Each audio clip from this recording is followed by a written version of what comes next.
Magdamag ngang binayo ng super bagyong uwan itong lalawigan ng Aurora at alas 9:10 nga kagabi-igan nang maglandfall ang sentro ng bagyo sa bayan ng Dinalungan.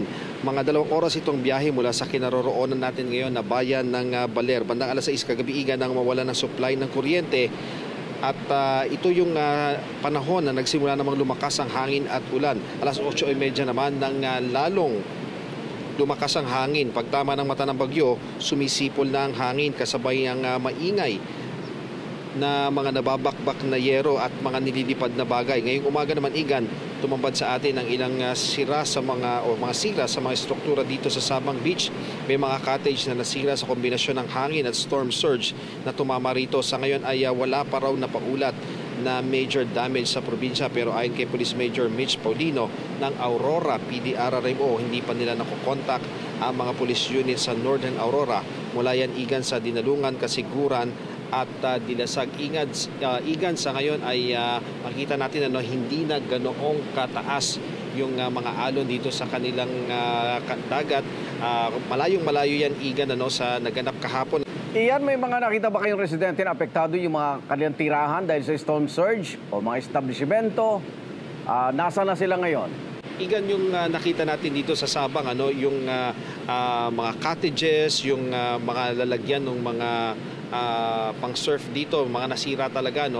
Yung mga residente naman, Igan, ang maganda dito sa Aurora, maaga silang nailikas. Nagkaroon kasi ng preemptive evacuation dito at dahil na rin sa kanilang mga karanasan dito at sa takot nila na magaya sa sinapit ng mga taga Cebu, ay nagsilika sila, Igan, at doon sila ngayon sa mga evacuation center.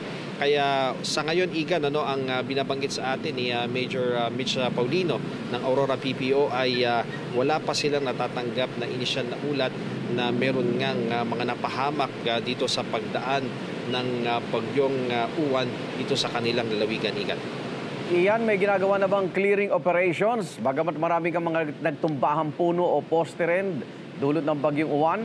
Yes, Igan, sa ngayon ay lalo na ngayon nagliwanag ay magpapatuloy na ang mga clearing operation. Isa na rin, Igan, doon sa mga i-clear nila. Yung kahapon lamang ay isinara nila yung kalsada na National Highway na patungo doon sa Northern Aurora dahil, Igan, talagang umaalo ng matindi, inaabot yung National Road at pati yung malalaking bato ay natatangay na malalaking alon. So kabilang yan, Igan, doon sa mga i-clear at ang understanding natin kahapon pa ay nandoon na yung mga otoridad, yung mga heavy equipment ay naka-preposition na. So magtutuloy-tuloy na yan, pero medyo malaking trabaho din, Igan, dahil yung northern portion, yung patungo doon ay may mga zigzag road at may mga nagkakaroon din ng mga landslide doon sa at rock slide doon sa portion na yon. Kaya malaking trabaho yung gagawin nila sa bahaging yan, Igan. Sa ngayon, anong nakikita mong tulong na kinakailangan, Ian?